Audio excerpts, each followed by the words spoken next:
After winning the last 3 games of the Tampa Bay series on the trade deadline, getting 3 relievers and some extra bench depth, vibes were super high in Yankee land. Then they go to Miami and put up what can only be described as one of the most embarrassing series of the season. What's going on, guys? King 161st, and I'm back another video, and I know a lot of you guys are going to bring up game 1 on Friday night. You're going to say that was the worst loss of the season, and I beg to disagree. That game, yes, it was one of the most painful games to lose. Up 6-0, up late, and up in the 9th inning. Every single one of the trade acquisitions had something to do with the loss outside of Ryan McMahon. To me, that game specifically had so many things go wrong that it almost was comical, to the point where I could let that go. You look at that game and you say, okay, Jake Bird, who had a 4 ERA coming into the Yankees organization, you could understand if he himself had a blow up, and he did. But for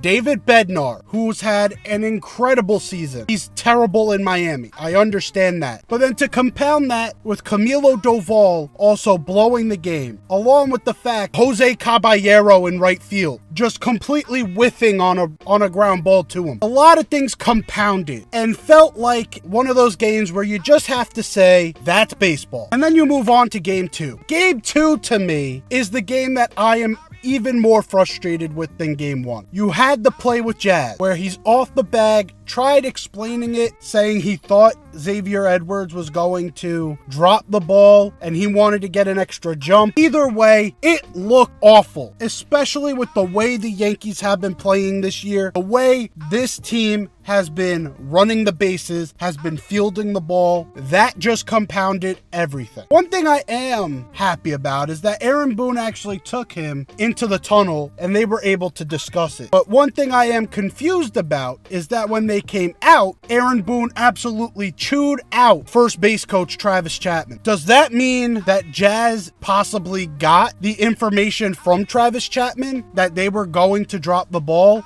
and to get a little bit extra off? Or is he chewing out Travis Chapman because he knew that it was a lapse in judgment of Jazz's and Travis didn't scream, back, get back to the bag? Either way, it was just a weird moment, and it all compounded in that game to the point where this team couldn't score. 2 hits in the game. One was a double by Ben Rice, and one was a single by Giancarlo Stanton. Luis Rojas having the worst send of all time.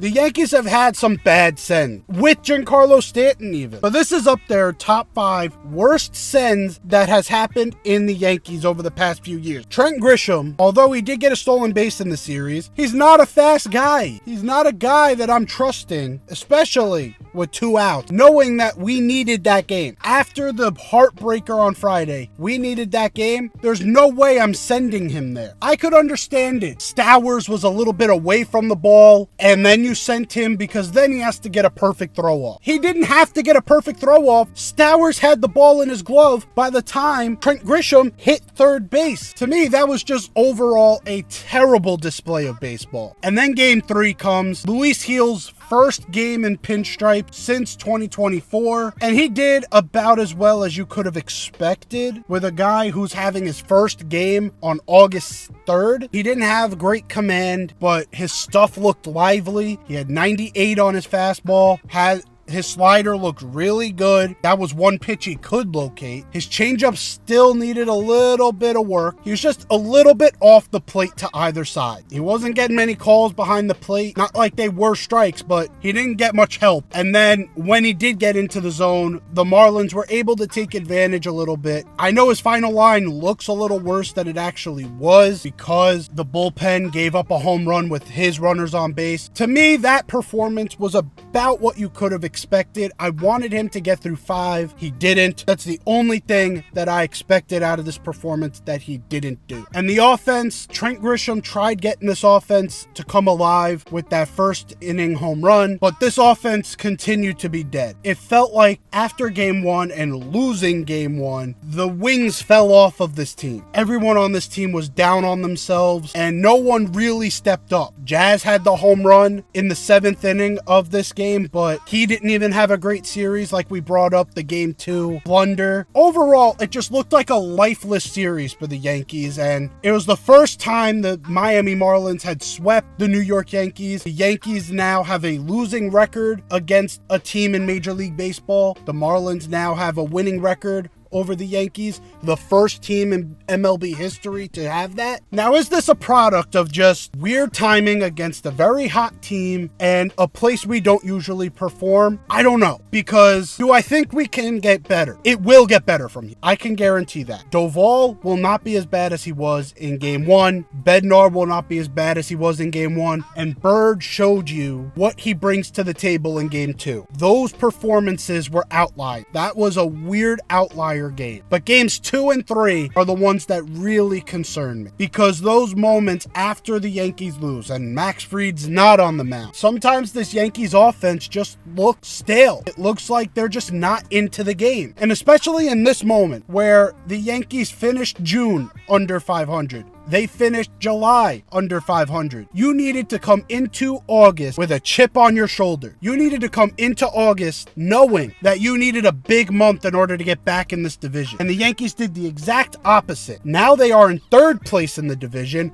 1.5 back of Boston and 5.5 back of the Blue Jays. That's not going to cut it. And at this point, I have given up on whether we're going to win this division. I don't think we come back in this division anymore. But what I can tell you is, if this team can play to their potential, we can get that first wild card back and we can right this ship. But right now, it's looking very, very off. No one in this team looks engaged. No one in this team looks hyper-focused. Everyone just seems off. Now going into Texas, there's a chance that we get Mark Leiter Jr. back. He could help with that bullpen depth, and it seems like Aaron Judge could be ready. And Aaron Judge coming back brings up an entirely different issue, because it doesn't seem like he's ready to throw, and it doesn't seem like he will be ready to throw until September. But what do the Yankees do at that point? They have Giancarlo Stanton taking reps in right field, but do we really want Giancarlo Stanton playing the outfield? It seems like the past few years, if he gets out of second gear in the base running department, he pulls a hammy and he's out for a month. Now we're expecting him to go track down line drives into the gap. We're expecting Cody Bellinger and Trent Grisham to make up so much ground that they can make up for that type of defense. I don't know if that's going to work. We brought in reinforcements. They have guys like Rosario, Caballero. I know the first game, he didn't look great in the field, but he is an option to put out there, knowing that Judge has to take up the DH spot. It's going to be tough, but I think the Yankees can turn this around. And with the schedule not being as